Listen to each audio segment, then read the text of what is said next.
வணக்கம்.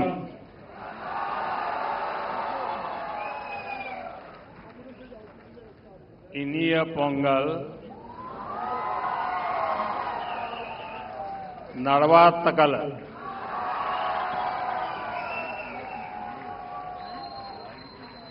आज पोंगल एक ग्लोबल फेस्टिवल बन चुका है. दुनिया भर में तमिल समुदाय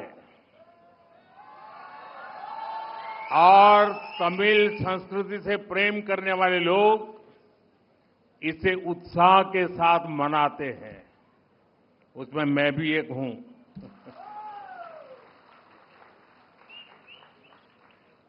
इस विशेष पर्व को आप सभी के साथ मनाना मेरे लिए सौभाग्य की बात है.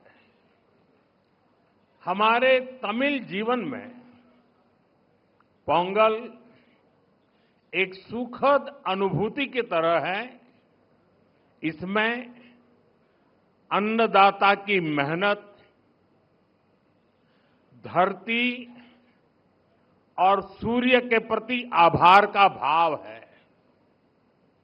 साथ ही ये पर्व हमें प्रकृति, परिवार और समाज में संतुलन बनाने का रास्ता दिखाता है.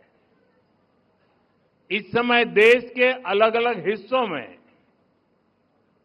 लोहड़ी, मकर संक्रांति, माघ बिहू और अन्य त्योहारों की भी उमंग है. मैं भारत और दुनिया भर में रहने वाले सभी तमिल भाई बहनों को पोंगल की और सभी पर्वों की बहुत बहुत शुभकामनाएं देता हूं. साथियों, वैसे मेरे लिए ये भी बहुत सुखद रहा है कि पिछले वर्ष मुझे तमिल संस्कृति से जुड़े कई कार्यक्रमों में शामिल होने का अवसर मिला.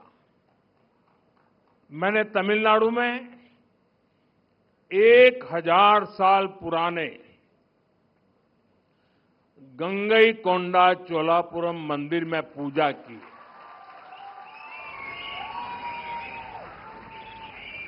वाराणसी में काशी तमिल संगमम के दौरान सांस्कृतिक एकता की ऊर्जा को पल पल उसके साथ जहां भी रहा मैं जुड़ा रहा. मैंने उसे महसूस किया. जब मैं पंबन ब्रिज के लोकार्पण के लिए रामेश्वरम गया था तो तमिल इतिहास की महानता का फिर एक बार साक्षी बना था. हमारी तमिल संस्कृति पूरे भारत की साझी विरासत है. इतना ही नहीं, पूरी मानवता की ये साझी विरासत है. मैं एक भारत श्रेष्ठ भारत की जिस भावना की बात करता हूं उसे पोंगल जैसे पर्व और सशक्त बनाते हैं. साथियों, दुनिया की लगभग सभी सभ्यताओं में फसलों से जुड़ा कोई न कोई उत्सव मनाया जाता है. तमिल संस्कृति में किसान को जीवन का आधार माना गया है. तिरुकुरल में कृषि और किसानों पर विस्तार से लिखा गया है. हमारे किसान राष्ट्र निर्माण के मजबूत साथी है. उनके प्रयासों से आत्मनिर्भर भारत अभियान को बहुत मजबूती मिल रही है. केंद्र सरकार भी किसानों को सशक्त बनाने के लिए प्रतिबद्ध होकर लगातार काम कर रही है।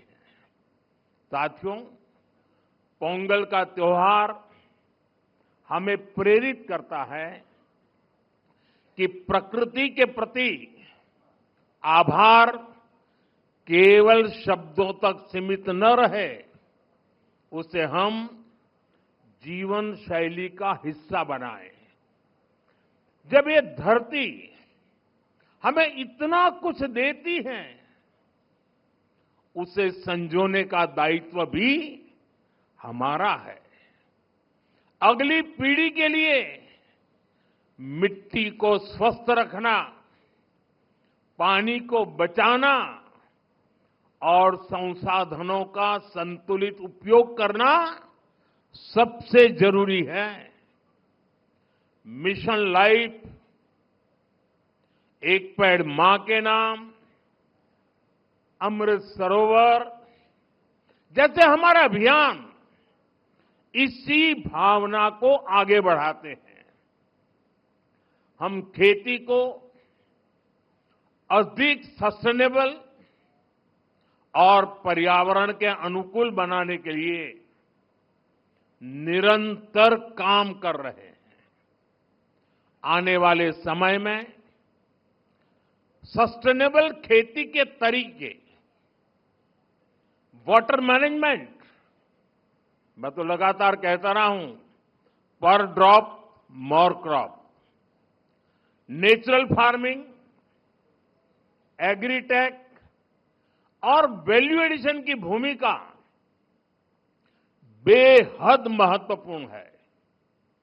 इन सभी क्षेत्रों में हमारे युवा नई सोच के साथ आगे बढ़ रहे हैं।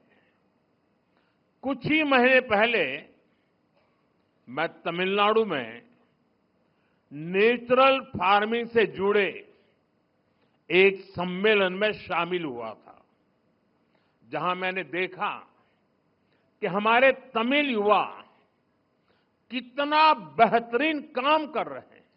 यानी प्रोफेशनल लाइफ की बड़ी बड़ी चीजें छोड़ करके वो खेत में काम कर रहे हुए मुझे मिले। मैं खेती से जुड़े अपने युवा तमिल मित्रों से आग्रह करता हूं कि वे सस्टेनेबल खेती में क्रांति लाने के इस अभियान का और विस्तार करें। हमारा लक्ष्य ये होना चाहिए कि हमारी थाली भी भरी रहे, हमारी जेब भी भरी रहे और हमारी धरती भी सुरक्षित रहे। साथियों, तमिल संस्कृति दुनिया की सबसे प्राचीन जीवित सभ्यताओं में से एक है। तमिल संस्कृति सदियों को जोड़ती है।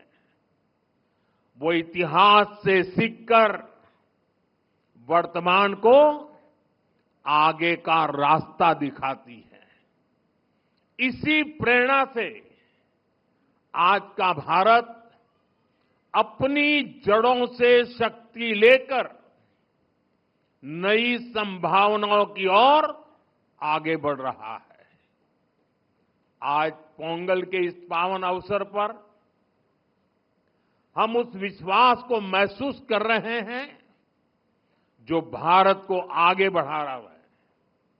एक ऐसा भारत जो अपनी संस्कृति से जुड़ा है, अपनी धरती का सम्मान करता है और भविष्य को लेकर भरोसे में भरा हुआ है।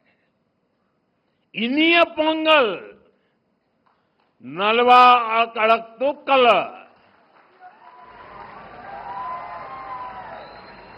वाळगा तमिल, वळगा भारतम।